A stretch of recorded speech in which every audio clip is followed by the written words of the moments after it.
ইতিহাস সত্যানুসন্ধান ক্লাসে সকল ছাত্রছাত্রীকে আমন্ত্রণ।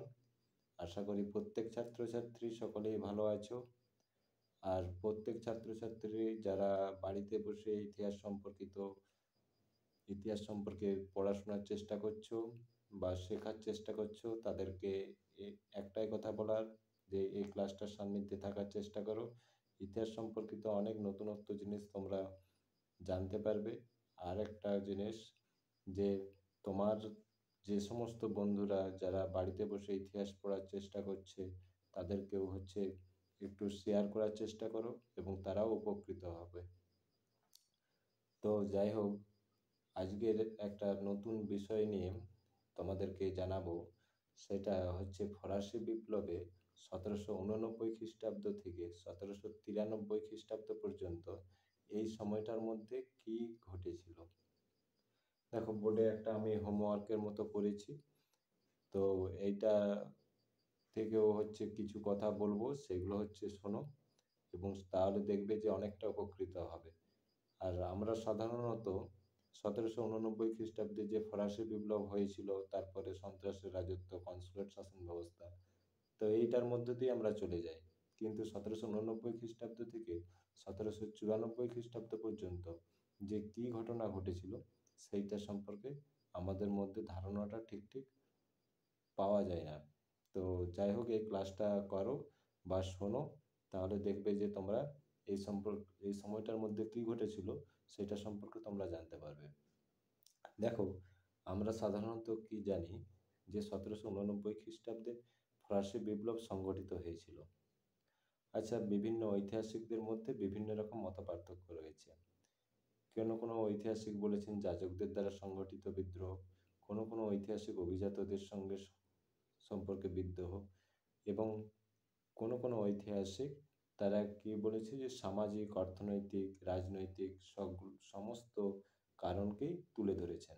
আবার কিছু কিছু ঐতিহাসিক দার্শনিকদের ভূমিকাকেও তুলে ধরেছেন, যে বিভিন্ন ঐতিহাসিক বিভিন্ন রকমভাবে তাদের মতো করে মত পোষণ করছেন যে এইভাবে যে ফরাসি বিপ্লব সংগঠিত হয়েছিল। তো আমরা একটা কি জিনিস জানি, যে 1789 খ্রিস্টাব্দে ফরাসি বিপ্লব সংগঠিত হয়েছিল। তো 1789 খ্রিস্টাব্দে ফরাসি বিপ্লব সংগঠিত হওয়ার পর যে ফ্রান্সের সমাজ ব্যবস্থাটা কিরকম ছিল। দেখো, আমরা একটা জিনিস জানি, যে 1789 খ্রিস্টাব্দে একটা অধিবেশন আহত হয়েছিল, যেটা কিনা 1614 খ্রিস্টাব্দে শেষ সভা আয়োজিত করা হয়েছিল। সেই অধিবেশনটা কি? সেটা হচ্ছে স্টেটস জেনারেলের অধিবেশন। স্টেটস জেনারেলের অধিবেশন শেষ আহ্বান করা হয়েছিল 1614 খ্রিস্টাব্দে। তারপর 1789 খ্রিস্টাব্দে সেই সভাটা পুনরায়, এই অধিবেশনটা কেন আহ্বান করা হয়? এই অধিবেশনটা আহ্বান করা হয় যে ফ্রান্সের সমাজ ব্যবস্থাটা বা ফ্রান্সের রাজকার্য যদি খুব বিপদের সম্মুখীন হয় এবং অর্থনৈতিক দিক থেকে কোনো যদি সমস্যার সম্মুখীন হয়, তাহলে ফ্রান্সের রাজা কি করবে? ফরাসির সংবিধান, ওই স্টেটস জেনারেলের অধিবেশন আহ্বান করবে। দেখো, আমরা চতুর্দশ লুইয়ের সময় কি দেখেছি, তিনি বলেছিলেন আমি রাষ্ট্র, আমি সর্বেসর্বা। তো তার সময় স্টেটস জেনারেলের অধিবেশন আহ্বান করা হয়নি। পঞ্চদশ লুই কি বলতেন? আমি আইন, আমি যা বলবো সেটাই আইন। তো তার সময়ও স্টেটস জেনারেলের অধিবেশন আহ্বান করা হয়নি। কিন্তু ষোড়শ লুই কিরকম ছিলেন? ষোড়শ লুইকে বলা হতো প্রজাপতি রাজা।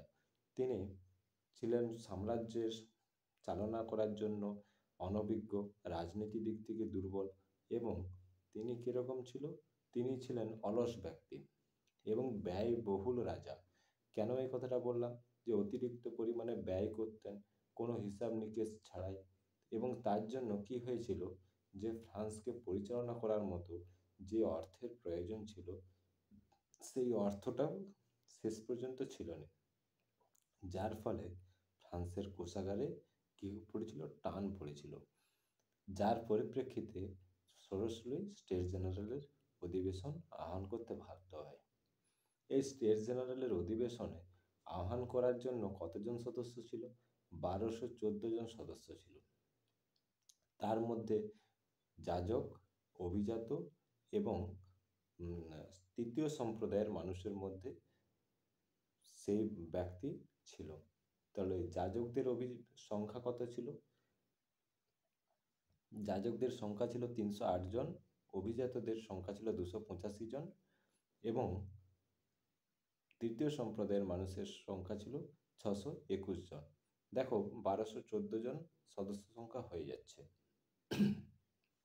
এই তিনটি সম্প্রদায়ের অধিবেশন কি হয়েছিল? স্টেট জেনারেল অধিবেশন আহ্বান করা হয়েছিল। কিন্তু এই তিনটি সম্প্রদায়ের মানুষই চেয়েছিল কি, যে পূর্বের স্থিতাবস্থা বজায় রাখতে। আচ্ছা, পূর্বের স্থিতাবস্থা বলতে এখানে ভোটাধিকারটাকে প্রাধান্য দিয়েছেন।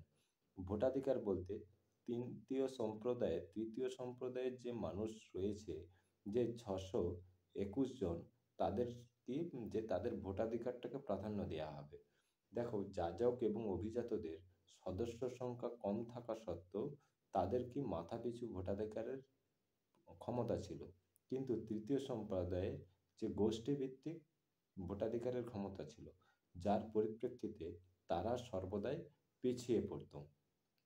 এই ভোটাধিকার সমস্যাটা যখন তিনটা সম্প্রদায়ের মধ্যে তুমুলভাবে বাকবিতণ্ডায় মেতে যাচ্ছে, তখন সরস্বতী আর কোনো রকমভাবে কোনো কিছু সমাধান সূত্র না খুঁজে পেয়ে সে কি করলেন, যে সংবিধান কক্ষে চাবি দিয়ে দিলেন। যখন চাবি দিয়ে দিলেন, তখন কি করলেন, যে এই যে তিন সম্প্রদায়ের মানুষ, পাশে এক টেনিস খেলার মাঠ ছিল, সেই মাঠে সভার কার্য চালিয়ে যাওয়ার চেষ্টা করেছিলেন এবং তারা একটা যে শপথ নিয়েছিলেন, যতদিন না কোন ফ্রান্স পরিচালনা করার জন্য কোনো রকমের যদি সংবিধান যতদিন না রচনা করতে পারবে, তারা সভার কাজটা চালিয়ে যাবে। এই ধরনের শপথ বাক্য পরিচালনা করলেন এবং এই সভাটা সংবিধান সভাতে রূপান্তরিত হচ্ছে। এই সংবিধান রচনার দায়িত্বে কে কে ছিলেন? মিরাবো, রোবসপিয়ার, টেলির্যান্ড, এই সমস্ত প্রথম সারির নেতারা ছিলেন। এই সংবিধান সভাটা তারপর হচ্ছে রচনার কাজটা গৃহীত হচ্ছে। এই সংবিধান সভা 1789 খ্রিস্টাব্দের যে সংবিধান সভা রচনা করা হয়, সেই সংবিধান সভার জন্য কি কি কার্যকলাপটা করছে? প্রশাসনিক সংস্কার, অর্থনৈতিক সংস্কার, শাসনতান্ত্রিক সংস্কার, এই সংস্কারগুলো এই সংস্কারগুলো প্রত্যেকটাই করছে। তো এই সংবিধান সভা রচনা করার আগে 1789 খ্রিস্টাব্দে 4 আগস্ট এবং 26 আগস্ট দুটো কাজ করেছিলেন। 4 আগস্ট কি করেছিলেন? সামন্ততন্ত্রের বিলোপ করেছিলেন। এই সামন্ততন্ত্রের বিলোপটা কি? যাজক অভিজাত সম্প্রদায়ের কিছু সুযোগ সুবিধা ভোগ করত, কিছু প্রত্যক্ষ কর তারা প্রদান করতো না। সেই সমস্ত রকম সুযোগ সুবিধাগুলো তাদের কাছ থেকে তুলে নেওয়া হলো এবং তৃতীয় সম্প্রদায়ের মানুষেরা যে সমস্ত সুযোগ সুবিধা থেকে বঞ্চিত করা হলো, সমস্ত মানুষকে একটা জাতি হিসাবে একটা স্তরে আনা হলো। এইটা হচ্ছে সামন্ততন্ত্রের বিলোপ। আর 26 আগস্ট ব্যক্তি ও নাগরিকদের অধিকার ঘোষণা। আচ্ছা, ব্যক্তি ও নাগরিকদের অধিকার ঘোষণা বলতে কিটাকে বোঝাচ্ছে? যে সমস্ত ফ্রান্সের নাগরিক, যে ব্যক্তিটা ভূমিষ্ঠ হবে, তিনি স্বাধীন এবং আমৃত্যু সে স্বাধীন থাকবে, এই নিয়ম বা মন্ত্রে তাদেরকে দীক্ষিত করা হচ্ছে। ঠিক আছে, এটাই হচ্ছে তোমার ব্যক্তি ও নাগরিকদের অধিকার ঘোষণা। এছাড়াও 1789 খ্রিস্টাব্দে সংবিধান যে সভাটা গৃহীত হচ্ছে, সংবিধান সভার কার্যকলাপটা গ্রহণ করা হচ্ছে, তার জন্য কি রাজার ক্ষমতাটাকে সর্বপ্রথম বিলোপ করা হয়। রাজার ক্ষমতা কি? রাজার ক্ষমতাটা, আগে রাজা ছিল পূর্ব বংশীয় রাজা, কিন্তু যখন সংবিধান সভা গৃহীত হচ্ছে, তখন ফরাসি জাতির রাজা হিসাবে পরিগণিত হচ্ছে। রাজার যে একটা তার সমস্ত ভূসম্পত্তি সমস্ত রকম বাজেয়াপ্ত করা হচ্ছে এবং পূর্ব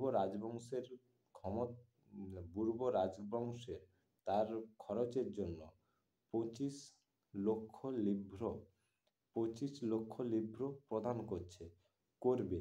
কে করবে? প্রজারা করবে, এবং তাকে সেই অর্থটা ব্যয় হিসাবে ধরে নেওয়া হবে।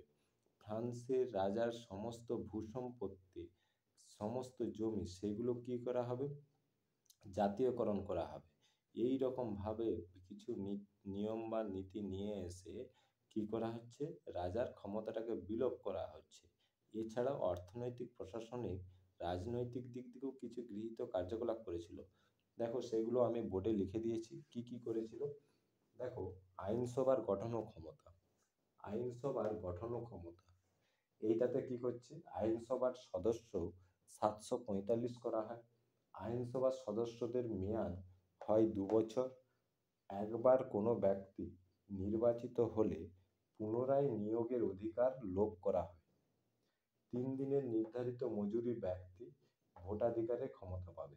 দেখো, ভোটাধিকার প্রদানের জন্য 3 দিনের জন্য যে গৃহীত তোমার বেতন ছিল, সেই বেতনটা যে প্রদান করতে পারবে, তারা হচ্ছে কি করবে? ভোটাধিকারের ক্ষমতা পাবে।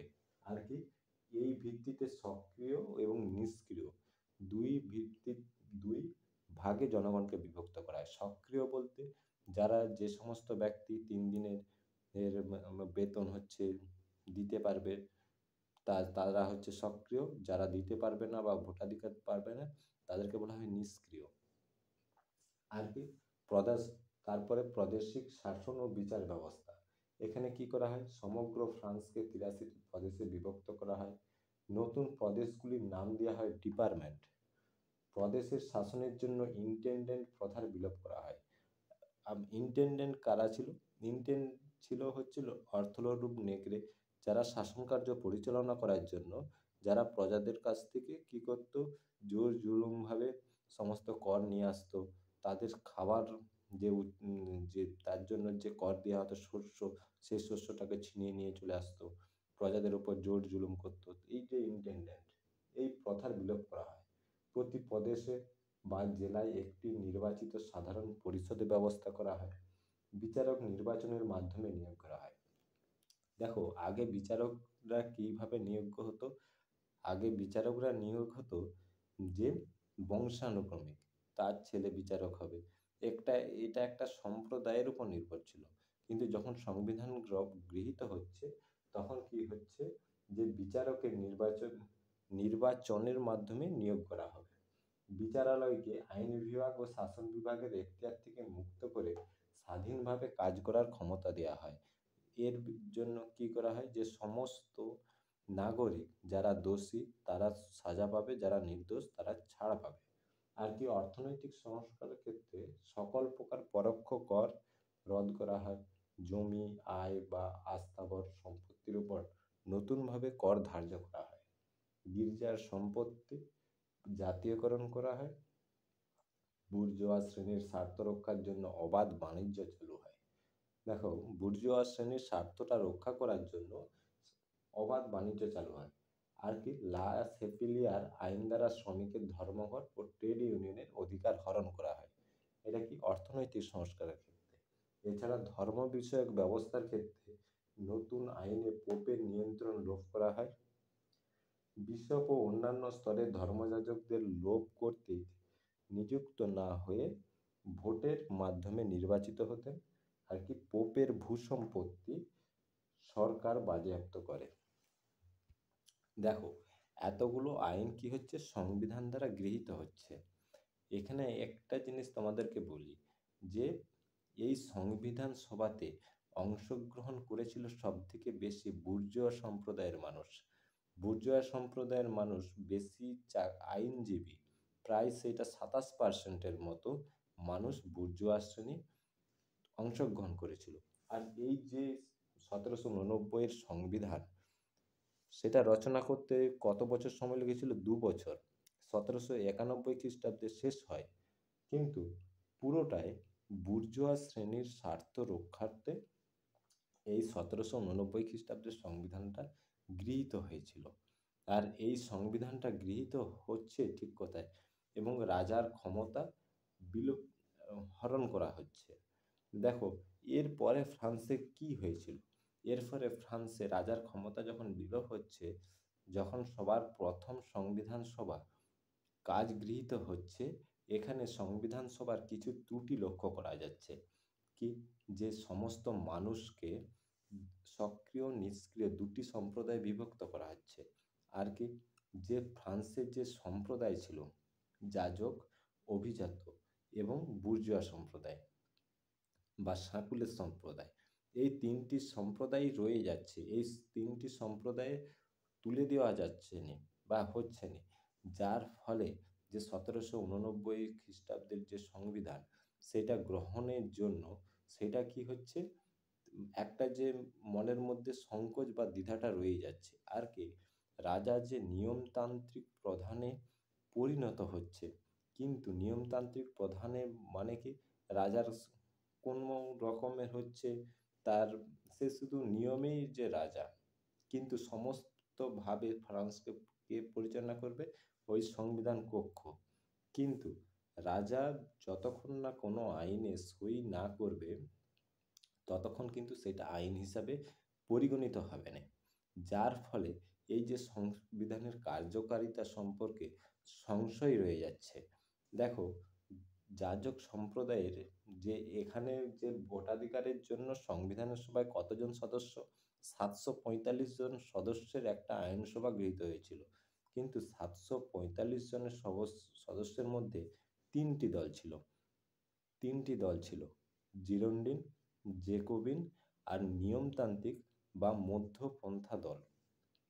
এই তিনটি দলের মাধ্যমে কি হয়েছিল, যে সংবিধান সভাটা এর যে গৃহীত যে কার্যকলাপটা সেইটা পরিচালিত হবে। কিন্তু এখানে নির্বাচন যে প্রক্রিয়াটা হচ্ছে, নির্বাচন প্রক্রিয়াতে সবার প্রথম কে জয়লাভ করছে? জিরোন্ডিনেরা। জিরোন্ডিন কাদেরকে বলা হচ্ছে? যারা জিরোন্ডিনরা কি করছে, জিরোন্ডিনরা আহ, তারা কি হচ্ছে যে ভোটাধিকারের মাধ্যমে সংখ্যাগরিষ্ঠতা লাভ করছে। এবং জেকোবিনরা ছিল, এরা ছিল সংখ্যালঘু দল, সংখ্যাগরিষ্ঠ জেরুন্ডিন ছিল। এবং নিয়মতান্ত্রিক বা মধ্যপন্থা, তারা ছিল মাঝখানে, মানে দুটো যে নীতি, তাদেরকে দু নীতিতে পা দিয়ে চলার মতো নীতি গ্রহণ করতে চলতো। তাহলে জেকোবিন কারা ছিল? সংখ্যা লঘিষ্ঠ, সংখ্যাগরিষ্ঠ জিরোন্ডিন ছিল। তাহলে জেকোবিনরা ছিল উগ্রপন্থী, আর হচ্ছে নরমপন্থী ছিল জিরোন্ডিনরা। জেকোবিনরা উগ্রপন্থী। এরা কোন সম্প্রদায়ের ছিল? তৃতীয় শ্রেণী বা বুর্জোয়া সম্প্রদায়ের ছিল জেকোবিনরা। জেকোবিন দল কিভাবে গঠন হচ্ছে? দেখো, ব্রিটানি প্রদেশের সদস্যরা সংবিধানে সমর্থক সমিতি নামে একটি সমিতি স্থাপন করেন। এই সমিতির চলতি নাম হচ্ছে ব্রেটন ক্লাব। ব্রেটন ক্লাবের সদস্যরা সমাবেশের জন্য জেকোবিন সম্প্রদায়ের গির্জার একটি ঘর ভাড়া নিয়েছিল। জেকোবিন মঠে ব্রেটন ক্লাবের সভা হতো বলে লোকে এই নাম দেয় জেকোবিন। তাহলে ব্যাপারটা বোঝা গেল, জেকোবিন হচ্ছে কি? উগ্রপন্থী। দেখো, এই তিনটি দল মিলে কি হচ্ছে, ফ্রান্সের সভাটা গঠিত হচ্ছে। কিন্তু পরবর্তীকালে কি ঘটছে? দেখো, যাজক সম্প্রদায় তারা কাকে সমর্থন করছে? তারা সমর্থন করছে পুরাতনতন্ত্রকে। পুরাতনতন্ত্র মানে যাজক সম্প্রদায়ের মানুষেরা কোন দলে বেশি ছিল? জিরোন্ডিন দলে। আর তৃতীয় সম্প্রদায় বা উগ্রপন্থীর ব্যক্তিরা কোথায় ছিল? তারা জেকোবিন দলে। তাহলে যা যখন বলেছিল পুরাতনতন্ত্র সমস্ত কিছু বিলোপ হবে, তখন কি করেছিল যাজকরা? সেটা কিন্তু সায় দেয়নি। যাজকরা সেইটা সায় দেয়নি। এবং এই আইন দ্বারা কি হচ্ছে, এই আইনটাকে কি বলা হচ্ছে? Civil constitution. এই সিভিল কনস্টিটিউশন আইন দ্বারা পুরাতনতন্ত্র বা সমস্ত ক্ষমতা যখন সায় দিচ্ছে, তখন জেকোবিনরা কি বলেছিল, যে যে সমস্ত যাজকেরা পুরাতনতন্ত্রের যে অবসানের জন্য সায় প্রদান করবে না, তাদের ভাতা এবং বা বেতন রোধ করে দেওয়া হবে। এই আইনটা পাস করার জন্য কার কাছকে যায়? ষোড়শ কাছকে যায়। ষোড়শ কি করলো, যে সাসপেন্সিভ ভেটো আছে সেই ভেটোর প্রদানের মাধ্যমে সেই আইনটাকে রদ করে দেওয়া হচ্ছে। যখন রদ করে দেওয়া হচ্ছে, জিরোন্ডিন গোষ্ঠীরই কিছু সদস্য এবং জেকোবিন গোষ্ঠীরই কিছু সদস্য তারা কি করছে, ষোড়শ লুইয়ের প্রতি ক্ষিপ্ত হচ্ছে। কেন ক্ষিপ্ত হচ্ছে? কারণ এই আইনটা রদ করার ফলে কি করেছিল, অনেক ব্যক্তি সুযোগ সুবিধাভোগী হয়ে গিয়েছিল। এবং যখন রাজা সাসপেন্সিভ ভেটো প্রদান করছে, তখন কি করছে, জেকোবিন গোষ্ঠীর কিছু নেতা তারা কি করছে, তৃতীয় সম্প্রদায় এমিগ্রি জাতি, এমিগ্রি কাকে বলা হচ্ছে, এমিগ্রি বলতে উগ্র এক গোষ্ঠী যারা কি প্রচণ্ড রাগী ছিল, সেই ব্যক্তিদেরকে কি করছে, টুইলারিস দুর্গে আক্রমণের নির্দেশ দিচ্ছে। টুইলারিস দুর্গটা কি, যেখানে ষোড়শ লুই এবং রানী তারা কি করবে, থাকে। তাহলে যখন টুইলারিস দুর্গ আক্রমণের নির্দেশ দিচ্ছে, তখন রাজা এবং রানীর তার হচ্ছে জীবনে প্রাণহানির একটা আশঙ্কা থেকে যাচ্ছে। তখন রাজা কি সিদ্ধান্ত গ্রহণ করলো, যে রাজা সিদ্ধান্ত গ্রহণ করলো তারা ফ্রান্স ছেড়ে চলে যাবে। ফ্রান্স ছেড়ে চলে যাবে, কোথায় চলে যাবে, অস্ট্রিয়াতে। অস্ট্রিয়াকে কিসের জন্য যাবে, অস্ট্রিয়ার যুবরাজ, তোমরা একটা জিনিস জানো, ষোড়শ লুইয়ের পত্নী তিনি কে ছিলেন, মেরি আন্তোয়ানেত। মেরি আন্তোয়ানেত তিনি কে ছিলেন, যে অস্ট্রিয়ার যুবরাজ, যুবরাজের ভগিনী ছিলেন। অস্ট্রিয়ার যুবরাজ কে ছিল, লিওপন্ড, এবং সেটা ষোড়শ লুইয়ের শ্যালক। তাহলে তারা কি করেছিল, যে রাতারাতি তারা অস্ট্রিয়া চলে যাবে। সেই জন্য লেক্সেমবার্গ প্রদেশের মধ্য দিয়ে তারা সেই যাত্রায় রওনা দিল। কিন্তু ভেরেন্না গ্রামে, ফ্রান্সের এক সীমান্তবর্তী এলাকা, সেখানে এক ব্যক্তি ওই ষোড়শ লুই এবং রানীকে চিনতে পেরে যায় এবং তারপরে তাদেরকে আটক করে প্যারিসে খবর পাঠায় যে এরকম, যে রাজা দেশ ছেড়ে চলে চাইছে। তখন কি হয়, সেই ভেরেন্না গ্রাম থেকে ষোড়শ লুইকে নিয়ে আসা হয়। নিয়ে এসে টুইলারিস দুর্গে তাকে বন্দি জীবন কি করা হয়, বন্দিভাবে তাকে জীবন অতিবাহিত করতে হয়। কিন্তু এই সময় রোবসপিয়ার তিনি অন্য মতলব এঁটেছিলেন, যে তিনি ভেবেছিলেন যে ষোড়শ লুই যদি কোনোভাবে জীবিত থাকে বা ষোড়শ লুই কোনো প্রকারে যদি দেশ ছেড়ে চলে যায়, তাহলে কি করবে, সে বিভিন্নভাবে দেশের হচ্ছে ক্ষতি করার চেষ্টা করবে এবং বিভিন্ন কার্যকলাপে করতে সাহায্য করবে, যেটা কিনা ফ্রান্সের ক্ষতি করবে। এবং রোবসপিয়ারের যে যে ইচ্ছা যে ফ্রান্সের রাজা হব, সেই ইচ্ছাটার ক্ষেত্রে কি হবে, জল ঢেলে দেওয়ার মতো ব্যাপার হবে। সেই জন্য কি করলেন, যে টুইলারিস দুর্গে হচ্ছে বন্দিভাবে রাখলেন। এই সময় তোমার পাদুয়ার ঘোষণা হলো। পাদুয়ার ঘোষণাটা কি, ওই ফ্রান্স অস্ট্রিয়ার যে যুবরাজ, সে কি করলেন, যে পাদুয়ার ঘোষণা করলেন যে একটা স্থানে যে পূর্ব বংশীয় সমস্ত রাজা বা রাজতান্ত্রিক যে সমস্ত দেশ আছে, সেই সমস্ত দেশগুলো যদি একত্রিত হয়ে তোমার ফ্রান্সের বিরুদ্ধে যুদ্ধ করে, তাহলে কি করবে, যে ফ্রান্সের একটা হৃত গৌরব এবং পূর্ব রাজবংশের যে এতদিনের যে রাজবংশ, তার সমস্ত কি করবে, সমস্ত কিছু টিকিয়ে রাখা যাবে, যে নিয়ম কানুন, তাদের যে অধিকার, সেগুলো সব টিকিয়ে রাখা যাবে। এইটাকে কাজে লাগালো কে, রোবসপিয়ার। রোবসপিয়ার ষোড়শ লুইকে বললেন যে তিনি দেশদ্রোহিতা কাজ করছে এবং দেশের বিরোধী বিভিন্ন শক্তির সঙ্গে একজোট হয়ে কি করলেন, যে তোমার কাজ করছে, তারপরে তাকে দোষী সাব্যস্ত করলেন। এর ফলে কি করলেন, যে ষোড়শ লুইকে দোষী সাব্যস্ত করে ষোড়শ লুইকে মৃত্যুদণ্ড দিলেন এই যে ষোড়শ লুইয়ের মৃত্যুর জন্য জিরোন্ডিনরা কোনো মতেই সেটা হচ্ছে একদম মেনে নেয়নি। কারণ জিরোন্ডিনরা চেয়েছিলেন যে ষোড়শ লুই যাবজ্জীবন কারাগারের জীবন কাটাক, কিন্তু তার মৃত্যুটাকে কোনোভাবে মেনে নেয়নি। কিন্তু রোবোস্পিয়ার যখন মেনে নেয়নি, তখন কি করলেন, যে একটা কার্যকলাপ করলেন যে ভোটাধিকার প্রয়োগ করা হোক, ভোটাধিকারের মাধ্যমে কীভাবে ষোড়শ লুই বেঁচে থাকবে কি মারা যাবে। তখন ওই 360 এবং 361 এই যে ভোটের মাধ্যমে একটি ভোটের জন্য ষোড়শ লুইয়ের মৃত্যু হয়। আর সেই ষোড়শ লুই কে, ওই একটি ভোট কে ছিল, সেটি হচ্ছে জিরোন্ডিন দলের যুদ্ধমন্ত্রী, যেটা দুমরাজি বিভিন্ন নামে বিভিন্ন বইয়ে পাবে তোমরা নামটা। এই যে ভোটের এর ভোটাধিকার মাধ্যমে কি হচ্ছে, যে ষোড়শ লুইয়ের মৃত্যু হচ্ছে এবং ষোড়শ লুইকে কী করছে, কে মারছে, রোবোস্পিয়ার।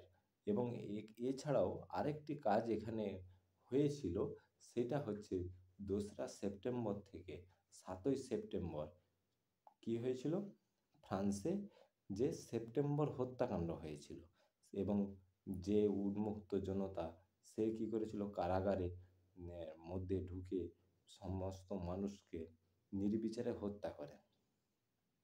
যার ফলে কি হয়েছিল, ফ্রান্সে যার ফলে ফ্রান্সে কী হয়েছিল, যে সেপ্টেম্বর হত্যাকাণ্ড হয়েছিল। এরপর যে ফ্রান্সে আস্তে আস্তে রোবোস্পিয়ারের শাসন হচ্ছে, পরিচালনা হচ্ছে। রোবোস্পিয়ার তিনি কী ছিলেন, যে সন্ত্রাসের রাজত্বের এক হচ্ছে মোক্ষম নেতা। দেখো এখানে আরেকটা জিনিস তোমাদেরকে বলা হয়নি, সেটা হচ্ছে যে টেনিস কোর্টের যে সভা হচ্ছে, যে সংবিধান সভা, সেইটা কিন্তু আস্তে আস্তে ন্যাশনাল কনভেনশন বা জাতীয় সভাতে পরিণত হচ্ছে। এবং এর আগেই কিন্তু 1791 খ্রিস্টাব্দে যে সংবিধান, সেই সংবিধানটা কিন্তু রোবোস্পিয়ার কী করেছিল, ভেঙে দিয়েছিল। ভেঙে দিয়ে কী করেছিল, তার যে গৃহীত যে নীতি বা কার্যকলাপ, সে কিন্তু ফ্রান্সে পরিচালিত করেছিল। বোঝা গেল ব্যাপারটা। এরপরে কি হচ্ছে, রোবোস্পিয়ারের যদি আমরা যদি একটু কেমন ব্যক্তি ছিল সেটা যদি দেখি, রোবোস্পিয়ার খুব অল্প বয়সে কি করেছিল, তার আর পিতা মাতা দুজনকে হারিয়েছিল এবং তিনি রুশোর মতাদর্শে বিশ্বাসী ছিলেন। রোবোস্পিয়ার সারা জীবন সন্ন্যাসীর মতো জীবনযাপনটা যে পরিচালনা বা জীবনযাপন যে ব্যাপন করা, সেই নীতিতে বিশ্বাসী ছিলেন এবং তিনি মেয়েদেরকে কখনোর জন্যই হচ্ছে চোখে দেখতে পারতেন না। এবং তিনি কি, যে নিজের ভগিনী বা বোন, তাকেও কিন্তু একেবারে চোখে দেখেনি বা চোখে দেখতে পারতেন না। তিনি এতই নারী বিদ্বেষী ছিলেন। সে যাই হোক, তো ফ্রান্সে 1793 জুন থেকে 1794 জুলাই পর্যন্ত কিন্তু সন্ত্রাসের রাজত্বটা পরিচালিত হয়েছে। সন্ত্রাসের রাজত্ব পরিচালনা করার জন্য রোবোস্পিয়ার কিন্তু অনেক হিংস্রতার বা অনেক হিংস্র কার্যকলাপ কিন্তু পরিচালনা করেছিলেন। তিনি অনেক নরনারীকে হত্যা করেছিলেন। কিন্তু 1793 জুন থেকে যে 1794 জুলাই মাস পর্যন্ত যে 13 মাস শাসনকার্য পরিচালনা করেছিলেন, সেটা সন্ত্রাসের শাসনকার্য পর্যন্ত বলা হচ্ছে, কিন্তু মহাসন্ত্রাস সেটাকে বলা হচ্ছে 1793 খ্রিস্টাব্দের সেপ্টেম্বর থেকে একেবারে 1794 খ্রিস্টাব্দের জুলাই মাস পর্যন্ত। এই যে নির্বিচারে মানুষ, কিছু কিছু ঐতিহাসিক বলছেন প্রায় 40,000 ফ্রান্সের নরনারীকে তিনি বিনা নির্দ্বিধায় তিনি কী করেছিলেন, যে হত্যা করেছিলেন। এবং এক আইনের দ্বারা, যে সন্দেহের আইনের মাধ্যমে যে কোনো ফ্রান্সের মানুষকে কী করতেন, গ্রেপ্তার করে দিতেন। এবং জিরোন্ডিন দলের অনেক ব্যক্তি বা নেতাকে কী করেছিলেন, তিনি আম আম আটক করেছিলেন এবং নির্বিচারে গিলোটিন যন্ত্রের মাধ্যমে তিনি হত্যা করেছিলেন। গিলোটিন যন্ত্রটা এমন যন্ত্র যেটা একবারে অনেক মানুষকে নরহত্যা, প্রায় ১০০-১৫০ জন মানুষকে একবারে হত্যা করা যেত। এটাই হচ্ছে গিলোটিন যন্ত্র। এবং এই যে সময়টার মধ্যে যে মানুষকে মেরেছিলেন সেটাই হচ্ছে অনেক ঐতিহাসিকেরা সন্ত্রাসের রাজত্ব বা লাল সন্ত্রাস বলছেন। এবং শ্বেত সন্ত্রাস সেইটাকেই বলা হয় যে জেকোবিন দলের নেতারাই রোবসপিয়ারের এই হত্যালীলাতে ভীতসন্ত্রস্ত হয়ে গিয়েছিলেন এবং জেকোবিন দলের নেতারাই রোবসপিয়ারকে কি করছে, যে তাকে আটক করছে এবং তাকে হত্যা করছে। এটাই শ্বেত সন্ত্রাস নামে পরিচিত। এটাই হচ্ছে থার্মোডোরীয় প্রতিক্রিয়া নামে পরিচিত। ব্যাপারটা ক্লিয়ার হলো? কিন্তু এবারে যদি তোমাদেরকে বলা হয় যে ফ্রান্সে সন্ত্রাসের রাজত্বটা কি একেবারে কাম্য ছিল?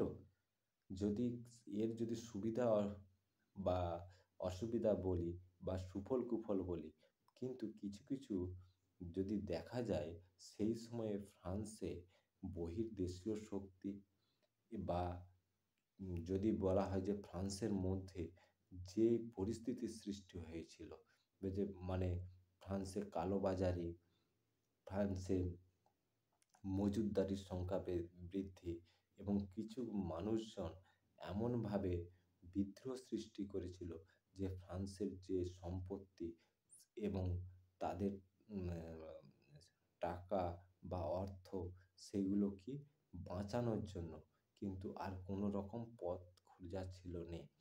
সেটা রোবসপিয়ারের সেই সন্ত্রাসের রাজত্ব বা ভিতের মাধ্যমে কিন্তু সেটা সম্ভব হয়েছিল বা ফ্রান্সের বিদ্রোহটাকে সম্ভব হয়েছিল।